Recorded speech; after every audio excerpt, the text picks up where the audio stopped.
All right, hi everybody, and thank you for joining us today. My name is Victoria Dowling. If you've joined us before, you know that once a month we get together to talk about all things renovation and design with our favorite designer, Kate Troyer. Thanks for joining us again today, Kate. Yeah, thanks for having me. So in the past, guys, we've talked about topics like top 5 ways to get the most bang for your budget in your renovation, how to Feng Shui your home office, different outdoor renovations that qualify for a renovation loan. And today we're going to talk about renovating investment properties, which is a super hot topic right now. So my name is Victoria Dowling. I'm the VP of Renovation Lending here at Cross Country Mortgage, and my team and I help people take out loans to either purchase and renovate or refinance and renovate. And usually on these calls, we're focused on talking about how these loans really help someone make that house their home, whether it's something that they already own and they're renovating it to make it more functional for their family, or a house that they're buying and they're fixing it up or building an addition, whatever the case might be. That's usually what we talk about and what we think about when we think about renovation financing. And that's because most people think of FHA 203K when they hear renovation.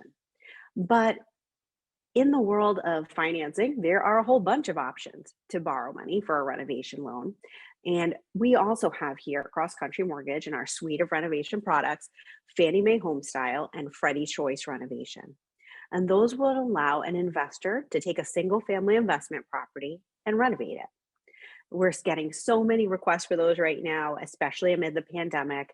People are really looking for financing that is a better option than hard money. There's no scary balloon payment due.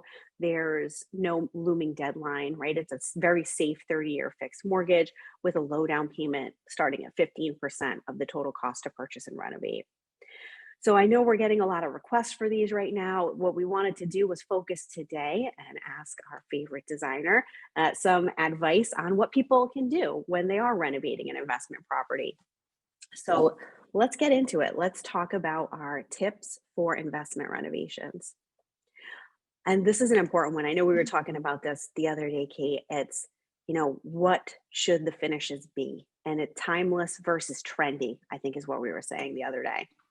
Yeah, and it's something that, especially now, I will preface this with saying that I have worked with a lot of investors throughout my career in what I do. And at one point, I did have a home staging company in Cleveland. And at that time, I worked with a lot of investors coming up with, kind of game plans and designs for their flip homes. So this is something that I got really familiar with in not only staging those homes, but working with those investors and trying to break their habits of wanting to be trendy. I also see, a lot of times, a lot of men that are in the investment and they really will get on Pinterest and it's natural for them. They don't quite know what to do. So they get very trendy because they're like, this is what people like right now. And the problem with that is that it just doesn't, it doesn't age very well. And Yeah. two, a lot of times what happens is that, they kind of will stay with that trend longer than they should, and then you have something that's gone on and it's just kind of played out. So I know one of the trends that we've seen the last few years that I kind of think died out at least a year ago, but I think people are still a little on it, is going with the all gray and white everything. Not that at one point wasn't trendy, but I think we can kind of all agree that it ends up, just by looking at these pictures, feels a little cold and sterile. And so, we want to make sure that we're bringing in timeless items, especially the big stuff that's expensive, right? Paint can be changed pretty easily, but things like flooring, countertops, things like that can really go a long way in making those items more timeless. Yep. Timeless is key. And I know what you're talking about the all gray. I know we were talking about the other day, but I feel like sometimes I'm watching those shows where they're renovating an investment property. You're like, is this in black and white? What am I looking at right now? And it's Mm-hmm. just not appealing. Also in timeless versus trendy. So let's talk about some of the finishes, Kate, that you think are timeless that an investor might want to consider incorporating. Yeah, so I would say that a big one is flooring, right? So flooring is probably my biggest one, and it's where I think, it's something that you do have to invest some money in, going into this, even if you're going with a really inexpensive flooring, you can go timeless with it. So I would say a nice, like kind of darker brown wood that looks maybe like a walnut is, and that can be super inexpensive to, the more expensive, I feel like a lot of investors are using the laminates and the vinyls now. If you can't use hardwood, I think either way, you almost can't go wrong with a dark brown wood floor. They've been around for a long time, and they're never going to be trendy because they've always been timeless. So that's like I would say like my top number one is flooring with that. Such a great advice. And that is one of those things like you're talking about, staging is important, but that is one of the things that's part of the house. So whether you Mm-hmm. are going to be selling that property and you're trying to appeal to the most people, or you're going to be renting that property out, flooring is one of those things that the homeowner or home buyer or renter isn't going to change or is not likely to change for a while. So it is so important to the renovation. Yeah. I think countertops too would be like another big one for me. There Yeah. are, and I say this so I think something that's been really trendy lately is the like Carrera marble looking quartz. Hmm. Which I don't get me wrong, I think quartz is really great because it is the most wearable, and easy to take care of, quote unquote, stone that you can purchase right now, which I think is why a lot of investors have gravitated towards it.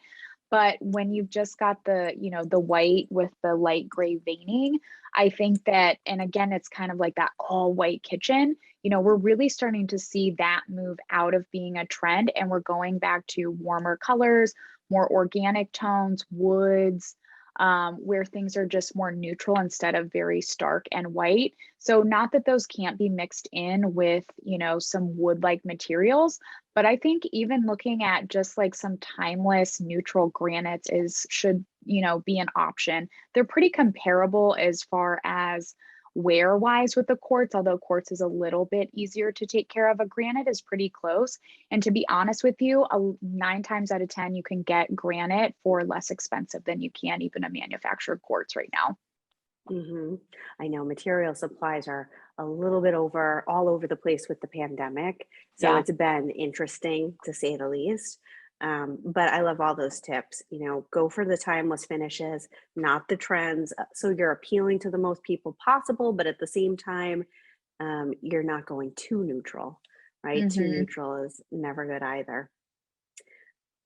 All right, let's take a look at our next category. So this one's a little bit more about the actual functionality of the house. So when it comes to financing your utilities, I love this one. So we get a lot of people who are using a renovation loan to buy and live in multifamilies, for example, which we can absolutely do. So just to clarify something I said earlier, if you're going to not live in the property, we can do a single family investment property. If you are going to live in the house, though, or like one of the 4 units or 3 units or 2 units, we could certainly do that. And so we see a lot of people who plan to purchase, renovate, and rent a property use a renovation loan for the utilities of the house. They're really looking to take care of those big ticket items up front.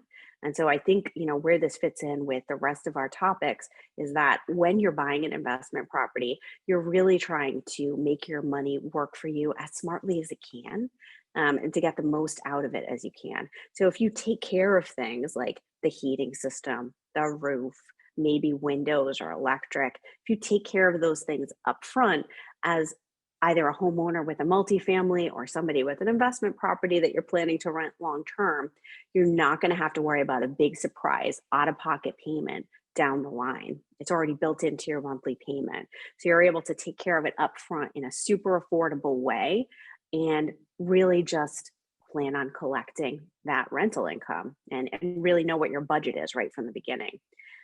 So we see that as a huge trend that people are doing right now. It's not always the most fun renovation. You're not going to have as many before and afters to share on Facebook, but it is something that can really work to help you be a more profitable landlord or homeowner. So Kate, I don't know that you have anything to add to this topic. I know it's not very designery, but I figured I'd No, give but you. yeah, but I think it's so important, something that we are going to cover, in this topic is like paint can go a long way, especially if you're flipping to make something a rental. There's definitely a difference between flipping for a rental property and flipping for, to resell. And so that's where I think, especially if you're flipping just for a rental property, I think that's where, I work with enough investors to, be able to know that like you want to put your money in that stuff that's really gonna, again, last long term. In a rental, just paint can go a really, really, really long way. And having those kind of like, I don't want to call them amenities, but taking care of the important stuff, I think your tenants end up appreciating, and you can kind of see the work that goes in behind the scenes on that. So not as pretty, but I still think it's super important. It's a big one. And we really are seeing so many investors take advantage of that part of the program right now, whether even you can buy appliances. So I know we talk about that a lot Huge. with homeowners, but yeah, imagine you've got a 4 unit property, you buy brand new fridge, stove, dishwasher, um, built in microwave, washer, dryer for all the units. That's going to set you up for a really successful rental. All right, let's see what we have next. Oh, lighting. No matter what we're talking about, lighting is always one of my favorite topics because Kate, I feel like I learn something new from you every time we talk about it. And I'm always like, oh, Kevin, to my husband, we've got to do this now. Kate just talked about this. So lighting is so great. And I'm sure you're going to tell us all about it, but I love how custom it can make a space feel at not a huge price. Yeah.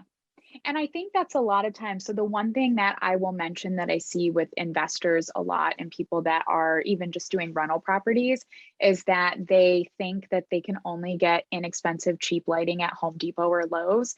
And the problem with that is that every investor thinks that way. And then every single light ends up being the same. And to me, I'm not sure that everyone just like, ding, this is a light that goes off for them, but it's something that I think people notice, even if they can't quite put their finger on it, is that it makes it look like so cookie cutter, and it looks like a flip property or it looks like a rental property, right? And lighting is really, in my opinion, the most inexpensive way that you can set your flip or your rental apart from, from other properties, especially in a rental. I mean, just think about just, swapping out your boob light that for a nice kind of like, modern flush mount that you can get on Amazon for the same exact price. It just looks cleaner, it looks more modern, and you just kind of took that extra step with that detail. And so, that's something that I think can just makes all the difference in making a property look like it was more designed out. You put more attention in those details. And if you're flipping, honestly, I think it gives off a higher end vibe, which means a higher price tag. So that's something that I think is huge. And for you guys that are on the call, I'm not sure if we mentioned this yet, but I did put together a nice little shoppable PDF so that for investors or anybody that's on the call, you can kind of, gauge some different finishes and things like that you can shop off of, that will give you kind of an idea on lighting and things like that. So I think that's huge. One would be your actual lighting. And I think I got a little ahead of myself because I know we're going to talk about some other things, but I just get so Yeah. excited about the lights. I know. Well, and there's so much you can do with them. And just some of the sources Yeah. you've showed us on past calls for easy undermount lights for your kitchen cabinets, Yes. for even for a toe kick in a kitchen or a bathroom, Mhm. and sconces that don't have to be hardwired. It's just those options and layering in that light. I think you're right. It just gives it more of a custom and luxury feel.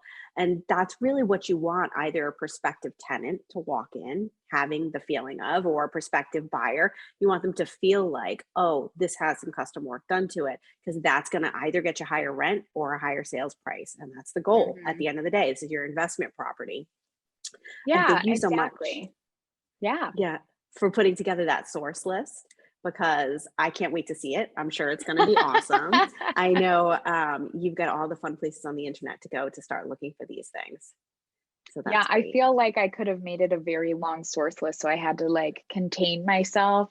And I just made a little note on my paper over here, like, oh, I could write, because now we're talking about the sconces that you don't have to plug in and all these other things. And I'm like, oh, maybe I need to write a quick little blog post about that with some more Yeah. sources. If anybody's interested, I'm going to work on that.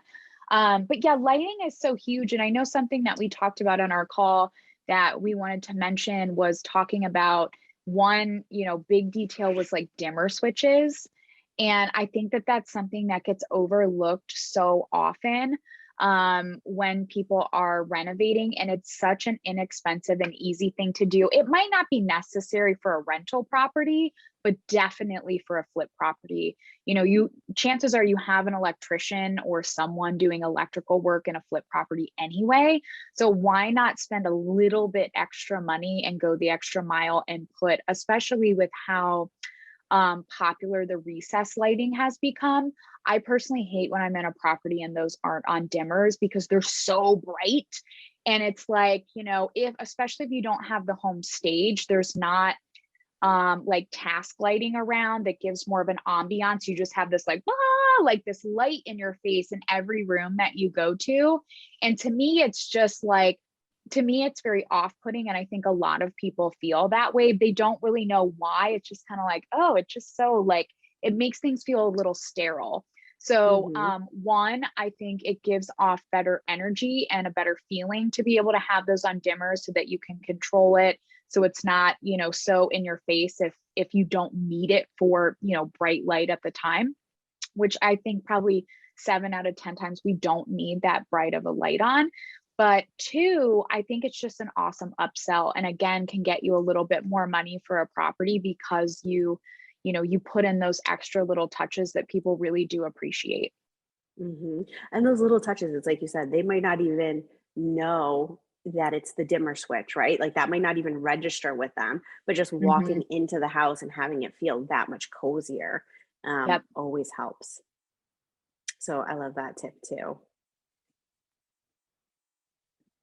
Oh, and maximizing your space. So, whether it is an attic or a basement, we know square footage is money. Maximizing that space to either be a master suite or to be a bonus room or a home office. So many people are looking for home offices right now, or a flex space that could be a home office or a bedroom. Just huge. And you can use a renovation loan for all of that. So we talk, like I said, a lot about how renovation loans can make the house more functional and feel more like a home for a homeowner. But same thing when you're doing an investment property, you're still making a home for someone. And certainly you can use this loan to do all of those things, to finish off the attic space, to finish off the basement, to do a walkout from the basement, um, build a deck and make some outdoor living space. So there are lots of options you can do there, and you can finance that into the loan. I love the picture of this space because it really shows you, how somebody could maximize attic space that might be just kind of holding Christmas ornaments and boxes right now, that we're Yeah, all I getting ready to love take this. down. I think this picture is so awesome too, because it was probably taken like 10 or 15 years ago. Like it's that, but it's like, so if we want to talk a little bit about trends, like this warm, like wood is coming back, Yeah. things being a little bit more, that kind of more eclectic vibe, which has always kind of been on trend in my eyes. That's kind of how I like to decorate with my clients because I think things should be about what you love. But like this, as soon as you pulled this picture up, I was like, oh, I love this. Like it just feels so nice and cozy. it's such a good example of, like you said, what you can do with an awesome attic space. Yeah, we're seeing so many homeowners right now, especially do either attic spaces or spaces over the garage as living Mm. space and master suites.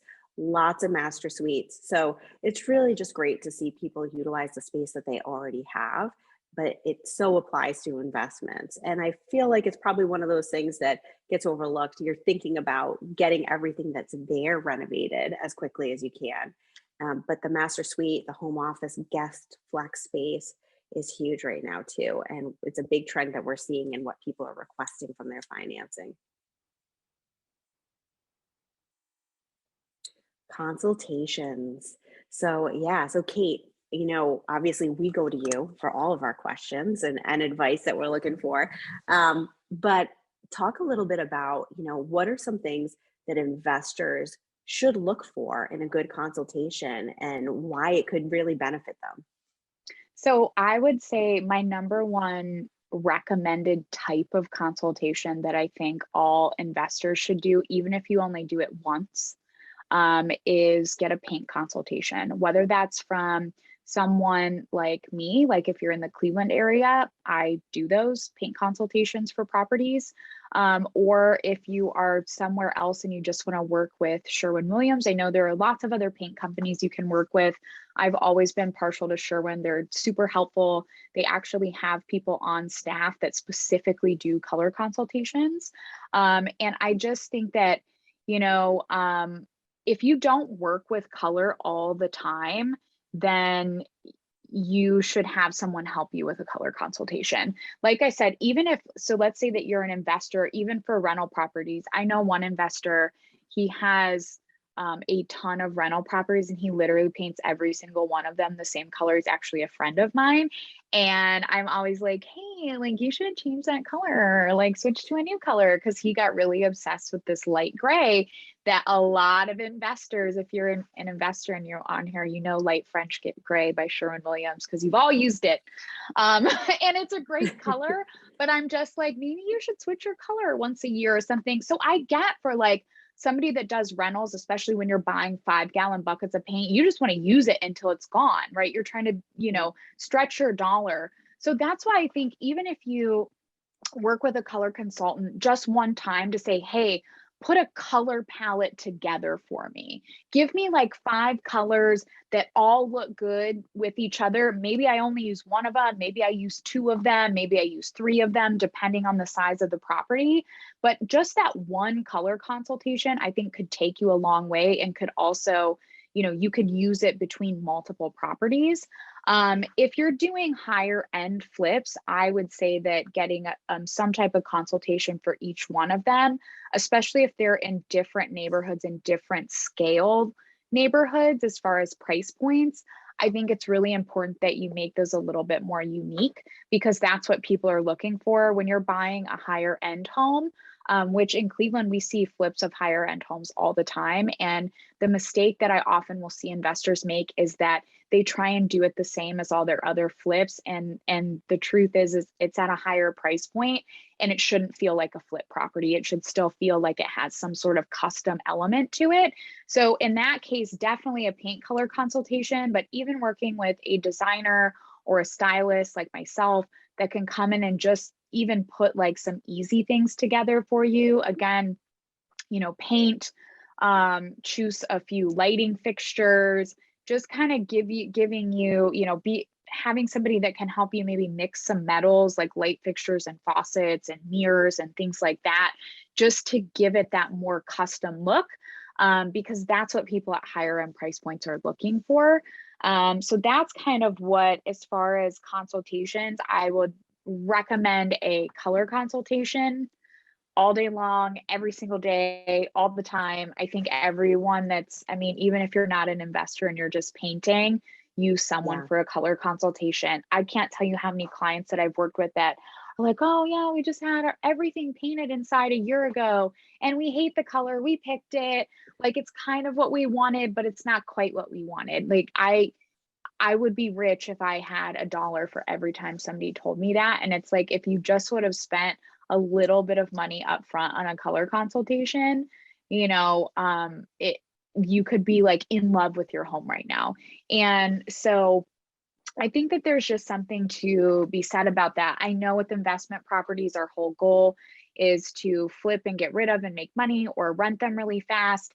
And sometimes we forget that, a little bit, spending a little bit extra upfront can go a lot, a long way with like a better tenant, a more long-term tenant, being able to sell a little bit higher when we take the time and, do those things. And just because you're hiring, someone like me, or, putting a little bit of extra money into some consulting work beforehand doesn't mean, I think you have to find the right fit.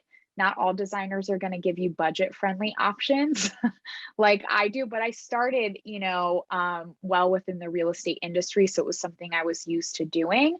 So I just think that it's important to consult with someone because it's Mhm. really, I think it takes your money a long way and you end up, spending money the right way in the first place.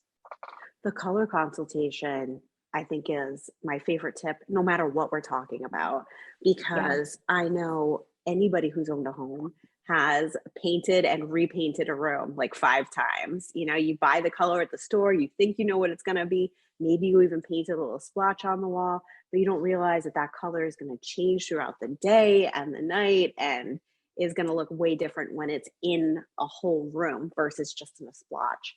And I was surprised the first time you told me how much color consultations cost, because I was like, well, geez, and the amount of money I spent on paint and samples and going back and forth, that would have saved me money at the end of the day.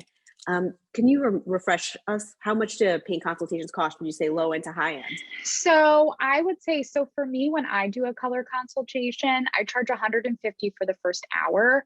And typically, I would say on average, I don't spend more than an hour with a client for a color consultation. Now, don't get me wrong, there are some exceptions.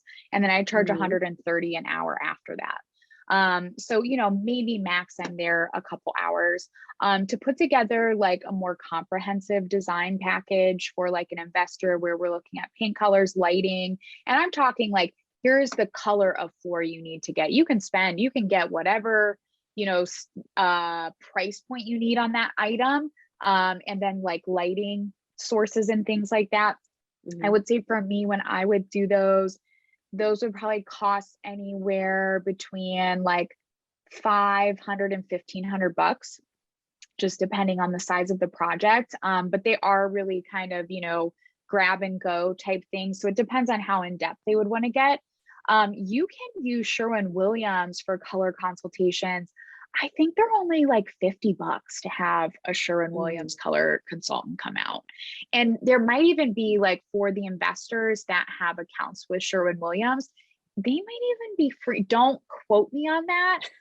But they might not even be that much. Yeah. And it does might even depend on if you're buying a whole bunch of paint for a project, they might send someone out for less or even for free. I'm not sure, but I'm thinking Hmm. it's somewhere around like 50 bucks. So I Yep. just think that, to have somebody to come out to put something like that together for you, even if it's on the higher end of 150, $200, like you said, paint's not cheap. Yeah. And so it's even like if you buy a couple gallons of paint and you paint a whole room and you hate it, you either live with hating it, Yeah. which is sucks, or you're buying paint again and you're like, and I feel like, and then you even have less confidence than you did before because you're like, well, I picked this color and it was awful. And so now I Hmm. guess I'll try again. So I think that just hiring somebody from the get-go when it comes to paint is just, it's an invaluable resource that not enough people utilize. Hmm.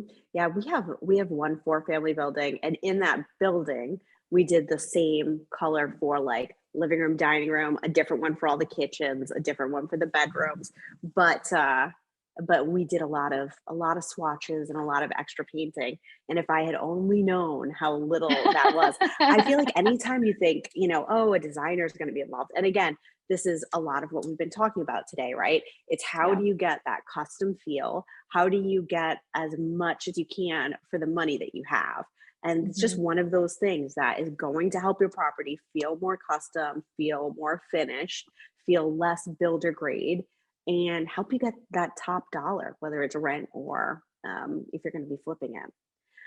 And so, to refresh everybody's memory from the beginning of the call, just for anybody who might have joined, we do renovation loans for investment properties. I know everyone thinks of owner occupied, everybody thinks of FHA, but we have conventional renovation loans. So we can do a single family investment, true investment, or if someone's going to be living in a multifamily, we can do multifamily renovations too.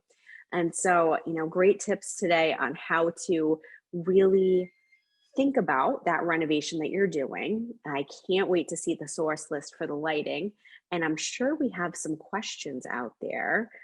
Or do we have any other topics? No, questions is next. So we'd love to answer your questions, guys, whether it's a question about renovation financing, or if it's a question for Kate about designing an investment property or renovations for an investment property. Let us know if there's anything we can answer for you. Our first question comes from Janet. She is asking, what color do you think is timeless for a wall color? Okay, so God, that's I shouldn't say it's a hard question. I would say that that is a matter of opinion. But I will say that something that is I'm a big fan of white. If you can see, my walls behind me are a nice neutral white. But I like a white that has a nice taupey undertone. So Sherwin-Williams has a couple of colors that I really love. White Sands from Sherwin-Williams is the color that I'm painting the majority of my new house. The color that I have behind me is called White Duck, which is one of my absolute favorites. It's like the perfect white that has a really nice taupey undertone. If you are not a fan of whites though, because I know not everyone is, I love a good white or a taupey white. A few really nice colors that I think are a nice blend of like a beige and a gray, because I personally, most beiges I find too fleshy and warm, and for the right spaces they can look nice, but a cool gray makes me feel like I'm in a concrete box. So I like a nice little mix of both. Mindful Gray by Sherwin-Williams is a really nice color. A newer color from them is called Mushroom. It's a really, really nice mix of a beige gray. I also like Jogging Path. That's kind of a lighter beigey with a hint of gray is really nice. I feel like I could go on and on about about this, but those are some of my personal favorites that I really like. Awesome. And along those lines, Kate, somebody else is wondering on the type of paint finish. So flat, eggshell, or semi-gloss? So what I typically do is a matte on the walls. I know that, we always heard that if you go with a matte paint that it's, you can't clean your walls. And while that used to be true, it's definitely not anymore. All of our paints now, especially if you're buying like quality paint from like Sherwin, are really easily cleanable. So I would say a matte on the walls, I personally like satin on any trim, but you could go with a semi-gloss on trim, especially if you have kids. I would recommend maybe a semi-gloss. Cabinets, I like a satin, but I'm typically between a matte and a satin for everything is my personal preference. Awesome, thank you. Next couple are for you, Victoria. First one is from Elaine. What is the typical amount needed for a down payment for an investment property? So if you're going to do a single family investment property where you're truly not going to live in the house and you're planning to either sell it or rent it down the line, at minimum, we're looking for 15% down, but you'll get the best pricing for rate and points at 25% down. And when we talk about that down payment, it's off of the total cost to purchase and renovate. So just like all of our renovation products, we're lending against the future value of the house. And the way we're able to do that is because we're financing the cost for you to purchase and renovate or refinance and renovate. Keep in mind, you could use this to refinance an investment property too. So 15% to 25% is the range that we usually see most often. And again, that's based on the total cost to purchase and renovate. Thank you. Next Question comes from Ross. What is the usual LTV when trying to refi from a hard money loan? How smooth and what is the timeline of that process? Yeah, we've gotten so many requests this year to refinance from hard money loans. And a lot of the reasons are because you may have bought a house right before the pandemic started or right after the pandemic started, and prices of materials all of a sudden went crazy. And so maybe that hard money loan at the beginning of, when you started your adventure seemed like it was going to be enough, and now it is not. And so a lot of people were in a position where the hard money loans are coming up and due, and they haven't finished their project. So they can't sell the house like they normally would. And now they've got to find a way to move forward. So we've seen a lot of people that have been coming to us to refinance out of those hard money loans, which we can absolutely do. Typical timeline for a renovation refinance is between 60 to 90 days. Our timeline is really driven by when the bid comes back from your contractor and when the appraisal comes in. The appraisals on these are just taking a little bit longer to get done right now because it is a more complicated appraisal, and it requires an appraiser who's seasoned and who knows what they're doing. We're asking them to tell us what the future value of the house would be and compare it to similar homes. And so I would say you want to plan to have 60 to 90 days. I know a lot of those hard money loans have hard and fast deadlines. So if it's something that you're thinking about, or you have a client that you're thinking about, hey, they may need to do this, reach out to us as soon as possible. We'd love to get working with them on that. If we are looking at doing it as a refinance, then you're going to be more restricted in your LTV. So on a purchase, we can do it with as little as 15% down. When it comes to a refinance, we're looking for 75% LTV or less. And again, it's going to be based on that future value. So don't worry so much about, oh, well, the whole house is gutted today, or it's not worth that in its current condition. We are going to appraise it as if all that work has already been done to the house. Thank you so much for that. I think that is all the questions we have for now. I know you have a few more slides you'd like to go over as well. We do. So if anybody else has any questions, feel free to drop them in there while we go through our last couple of slides. So prepare for our next call, guys. We would love to have you join us again. Next time, we're going to be talking about preparing your home for guests with Feng Shui. So just in time for the holidays, we're going to get some tips from Kate on how to make your home extra welcoming and inviting and just have that good energy. And we are also going to have, along with that registration, a chance for you to win a part of our 12 Days of Christmas giveaway, where we're going to give away 12 surprise gifts leading up to Christmas. So we'd love to see you register for that. We'd love to welcome you on our next call. And so if no one else has any questions, just to remind you guys, here's our contact info. I'm Victoria Dowling, the VP of Renovation Lending here at Cross Country. We've got Kate Troyer, our Feng Shui Lifestylist from Home Slice Living. You have all of our contact info. We'd love to hear from you, whether it's a question about something we talked about today, a general question about renovation or renovation financing, or a topic you guys would love to hear us cover in the future. Please feel free to reach out, and we look forward to seeing you guys next time. Thanks so much, ladies. Bye-bye. Thank you, guys. Thank you. Bye. Bye.